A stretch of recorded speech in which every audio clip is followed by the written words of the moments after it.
En direct des courses avec la Fédération Anjoumen Centre-Ouest et Oxygène Radio. Les favoris ont tenu leur rang dans le prix des chevaliers du sac à vin puisque Philou de la Rouve, le numéro 6, s'est imposé devant le numéro 1 Gazelle de Val. La troisième place revient au numéro 11 Ginko Tellois devant le numéro 8 Feeling du Noyer. Le numéro 5 s'empare de la cinquième place Général de Loiron devant le numéro 10 Forban et la septième place pour le numéro 7 Denzo Montaval. Voilà l'arrivée donc de cette sixième course, c'était le Grand Prix au trot de la journée. On retrouve nous Paul Hubert, docteur et éleveur de chevaux de CSO et puis également James Le Bouteiller qui vient de remporter cette course. Bonjour messieurs. Bonjour. Bonjour. On va commencer avec le lauréat de cette épreuve. Félicitations James, Philou de la Rouve qui était vraiment étincelant aujourd'hui. Lorsque vous avez mis le clignotant en face, on a tout de suite senti qu'il était au-dessus de la mêlée. Ouais, exactement. Il y a 2 mois, 1 mois et demi de ça, j'avais été gagné à Agen, même si c'était une course que réservée de 8 à 10 ans. Il gagnait vraiment facile. Et l'autre jour, j'ai malmené à l'Agassi, je me suis fait avoir, j'ai pas voulu venir en face, j'aurais dû. Et du coup, il a fini, mais les gars étaient partis. Donc je suis venu mourir sur eux, mais c'était trop tard. J'ai dit là aujourd'hui, il ne faut pas que je fasse la même erreur. Et puis on n'est pas beaucoup. Donc on était tout de suite prêt là, donc on n'a pas grand chose à passer. Et puis après, une fois qu'il est en tête, il restait 800 mètres de course, il est capable de le faire. J'ai même pas eu besoin de déboucher, il a gagné facilement. C'est vraiment un drôle de cheval, c'est sa 3e victoire de l'année, il en avait remporté 6 l'année dernière. On se demande où il va s'arrêter. C'est un cheval qui a été préservé, il n'a pas beaucoup couru dans sa carrière. Il courait quoi, 10 fois maximum, 11 fois par an. Donc il n'est pas usé. L'hiver, il faisait pas grand chose. L'année dernière, il y avait beaucoup plus de courses. Cette année, il y en a un peu moins, il a pris des gains. Et j'essaie de viser un peu plus les courses sur l'herbe. Je veux le préserver. Alors quand il y en a une belle sur le sable, j'y vais, mais j'aime bien sur l'herbe. Tant qu'il y a sur l'herbe, je vais rester sur l'herbe pour l'instant. Pour un entraîneur, ça doit être un réel plaisir d'avoir un tel cheval. C'est vrai que quand on va aux courses, on peut compter dessus, quoi. On sait bien qu'il va pas. Alors le fois, c'est une erreur de ma part, mais lui, il va pas faire d'erreur, quoi. Donc on peut compter vraiment sur lui à chacune de ses sorties. C'est votre 156e victoire en tant qu'entraîneur depuis le début de votre carrière, la 5e en 2023. L'an passé, vous en aviez remporté 14, 9 en 2021. Vous faites preuve de régularité depuis de nombreuses années maintenant. Ouais, on essaye de faire nos années assez régulières. Cette année, c'est un peu plus difficile. J'ai 2 ou 3 chevaux qui ont loupé des courses. J'ai pas énormément de chevaux, on tourne avec une dizaine de chevaux, une quinzaine maximum. Mais il y en a qui ont loupé des courses. Alors lui, il rattrape le coup en fait. C'est un super cheval pour ça. Et voilà, c'est comme ça. Mais c'est vrai que c'est un vrai bon cheval pour un entraîneur. C'est lui qui fait tourner l'écurie, quoi, disons. Hein. Est-ce que vous pouvez présenter l'écurie, où est-ce que vous êtes basé Alors on est basé à côté de Gré-en-Boer, à 10 km de Mêlée-du-Maine. C'est à Boer exactement. Ça fait une dizaine d'années que je suis là-bas. On a tout créé. C'était déjà un centre d'entraînement d'élevage de galopeurs. Donc il y avait les bâtiments, la maison, on a tout rénové. Et on a fait un petit hangar, puis on a fait les pistes, les paddocks et tout ça. Donc voilà, c'est pas une grande structure, ça fait 13 hectares, mais je veux pas m'envers de chevaux, quoi. Ça me limite en fait à garder une petite vingtaine de chevaux, quoi. Quel est votre système? Vous faites vieillir les chevaux ou... On essaye. J'ai 17 ans chez Christian Bijon, on essaye de faire un peu pareil, mais c'est difficile quand on a... De toute façon, je fais pas de 2 ans, ça c'est sûr et certain. Il n'y aura pas un 2 ans qui courra chez moi. À partir de 3 ans, on peut, ouais. Et puis après, les faire vieillir, parce que vous vous rendez compte quand même que ce cheval-là, quand on peut avoir des chevaux comme ça, c'est des super prix. Donc, et je trouve que c'est de plus en plus facile, parce que les chevaux courent de plus en plus tôt. Ils sont de plus en plus fatigués rapidement. Alors quand on peut avoir un vieux cheval comme ça, eh ben c'est disons plus facile que quand il court à 4, 5 et 6 ans. D'accord, donc l'objectif c'est vraiment de faire vieillir. Exactement. Une quinzaine de chevaux donc à l'écurie. Ouais. Vous êtes combien à travailler? Je suis avec ma fille Lucie, qui a gagné sa première course il y a 2 ans avec As de Camp. Alors c'est pas une folle de la drive, mais elle s'occupe bien des chevaux, elle aime bien s'en occuper, les bichonner, les emmener aux courses, les mettre beaux et tout ça. Et puis elle m'aide forcément, elle trotte avec moi, mais elle est pas folle de la drive. Alors je lui fais plaisir de temps en temps parce que c'est le but aussi, mais c'est pas son objectif en fait. Kevin est un peu plus... Kevin, il est chez Christian Bijon depuis 3 ans. Kevin, il a gagné 3 courses avec son petit cheval Imoko au fort là. Alors il aime bien ça forcément, il est plus acharné, mais il met du temps à s'enclencher un peu, mais ça vient gentiment. Disons c'est pas un précoce. Est-ce qu'il va rejoindre l'écurie familiale un jour? Alors il a travaillé avec moi avant, hein. Il a débuté avec moi, après il a été chez 1 an ou 2 chez Franck Leblanc, et là ça fait 3 ans je crois qu'il est chez Christian. Non, je pense qu'il faut aller ailleurs. Je ne sais pas s'il va rester chez Christian, mais il faut qu'il voyage, il faut qu'il apprenne de différentes méthodes. S'il veut vraiment s'installer un jour, il faut apprendre beaucoup de choses. Vous avez eu une super carrière également en tant que pilote, puisque vous avez remporté 511 courses. Comment est-ce que vous jugez votre carrière en tant que driver? Comment est-ce que vous avez décidé de passer à l'entraînement?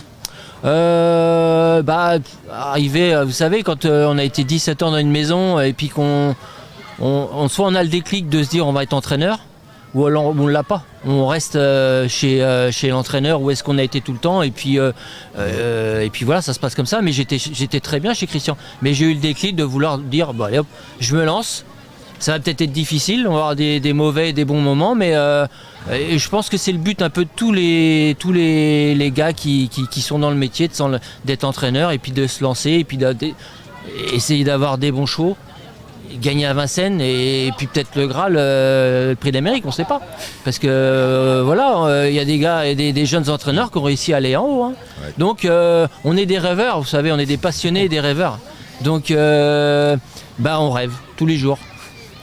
Et donc, en tant qu'entraîneur, vous avez l'impression de rêver plus qu'en tant que pilote à l'époque? Non, en tant que pilote chez Christian, j'étais beaucoup plus parti, je gagnais beaucoup plus de courses, c'était complètement différent.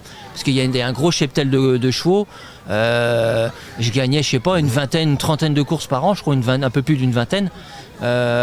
Donc c'était différent, c'était la drive, mais j'ai appris. On est driver pendant un moment, et après il m'a mis au poulain et tout, donc on essaye de se mettre là, de se faire la main sur les poulains, parce qu'on n'apprend pas grand chose sur les vieux. Sur les poulains, on essaye de les mettre au point, il faut une paire de cloches, il faut les alléger, il faut mettre ça comme enraînement, tout ça. Donc là, c'est là qu'on apprend à être entraîneur en fait. Et puis voilà, ça c'est parti comme ça en fait. C'est parti comme ça. Et vous êtes toujours en bon terme d'ailleurs avec Christian, ouais, exactement, très bien, il met des chevaux. Non, ça serait quand même con de pas être. On a amené toujours à se voir et tout. Puis c'est une famille, elle est ici, elle est dans le cœur. Vous savez, quand on a été gamin, on est parti du bas de l'échelle, on est arrivé en dessous le patron, ça veut dire qu'il nous a fait confiance.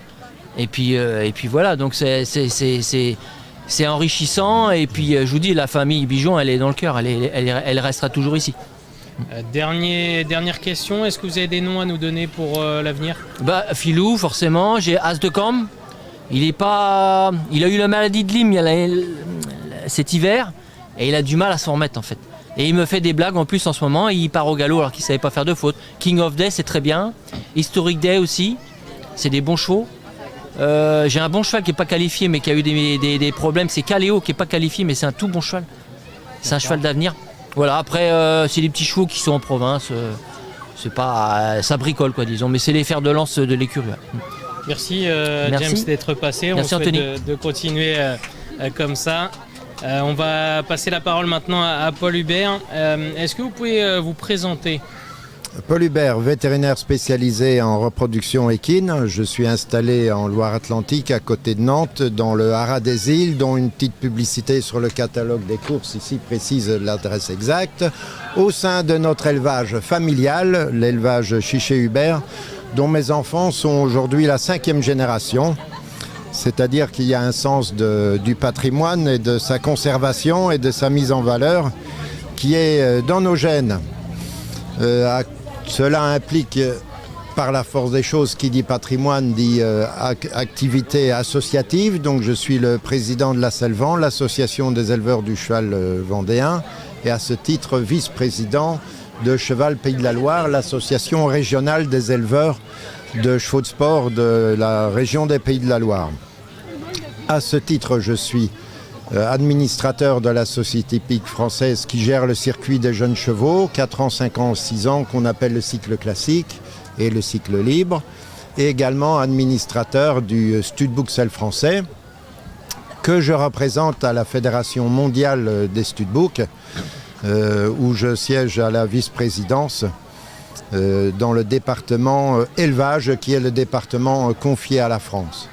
Mais ma connexion personnelle avec Rochefort-sur-Loire remonte à 40 ans, à mon mariage avec Hélène Breillet, dans la chapelle de Béhuard. Et après être passé devant le docteur Fouillé, maire de Rochefort à l'époque, j'ai tout de suite partagé avec feu ma chère femme la passion des terroirs régionaux. Et je voudrais souligner, comme mon prédécesseur l'a si bien fait, de la confrérie des chevaliers du sac à vin, l'importance de la mise en valeur, de la conservation et de la mise en valeur de nos patrimoines régionaux. À ce titre, le haras du Lion d'Angers a été une pépite d'étalons de grande classe. Je peux citer Le Pontet, Montigny, Point Bleu, Moyen-Âge, tous père d'excellents gagnants, père d'excellentes poulinières, à la fois en sport et en concours hippique.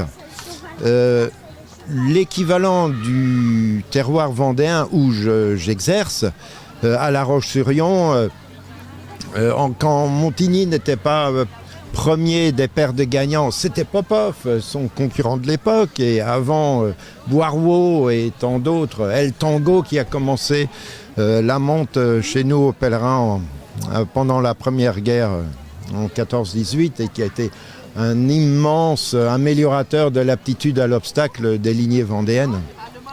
Tout ce patrimoine est chaque fois, à chaque geste que je fais, est la toile de fond de ma démarche. Est-ce que vous pouvez nous parler du lien qui existe entre les chevaux de concours hippique et les chevaux de course ? Alors, j'ai rencontré à l'occasion d'une réception donnée par ma cousine Florence Donnard-Labran, première femme du cadre noir de Saumur, j'ai rencontré un garde républicain qui me disait, auquel je demandais, si vous deviez citer le nom d'un étalon au terme de votre carrière de cavalier en course, en cross et en steeple, quel serait-il ? Il m'a dit tout de suite, c'est Montigny. Il savait tout faire. Il savait dresser, il savait crosser, il savait sauter, il savait courir en steeple, ils avaient la classe dans toutes les disciplines. C'est mon credo, notre credo aujourd'hui, c'est de contribuer à assurer la polyvalence avec la spécialisation des lignées n'est plus possible au même titre qu'autrefois, mais les lignées basses continuent d'apporter ce patrimoine. Et nous avons la chance d'avoir été les naisseurs d'un cheval qui gagnait le tiercé de Deauville-Clairefontaine il y a 2 ou 3 ans, Allegro des Îles, par Network, fabriqué au Lion d'Angers sur une souche vendéenne. Donc le patrimoine des Pays de la Loire, c'est vraiment mon dada. Et c'est vrai justement pour revenir au lien, il y a souvent des chevaux de course après leur carrière qui se dirigent vers le concours complet. Alors au trot, je pense à certains, notamment On Track Piraten qui était un champion en piste et qui fait du concours hippique maintenant. C'est vrai qu'on a l'impression que les chevaux de course sont capables de se diriger vers le concours complet par la suite. C'est assez fantastique. Je me souviens en écoutant votre question de cette victoire d'un trotteur sous la selle d'un des frères Angot dans le Grand Prix de Nantes, un Grand Prix Pro 1, il y a quelques années au Salon de la Beaujoire. Et de la même manière, Vicomte d'Aubigné, fils de Montigny, testé en course à 4 ans, est devenu cheval de l'année aux États-Unis.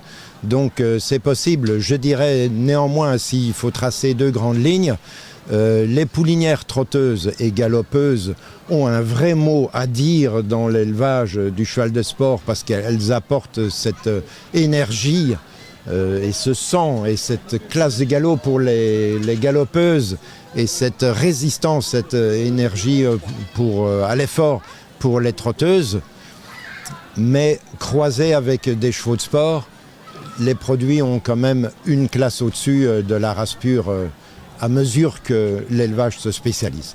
Merci d'être passé nous voir, Paul Hubert. On a pu faire un petit tour sur l'histoire et également sur les liens entre les différents sports avec les chevaux. On va se diriger vers la 7e course du programme. C'est le prix Monticola Challenge Francir. C'est un handicap, une course extrêmement ouverte. Je vous laisse la découvrir puisqu'ils vont bientôt partir. À tout à l'heure. En direct des courses avec la Fédération Anjoumen Centre-Ouest et Oxygène Radio.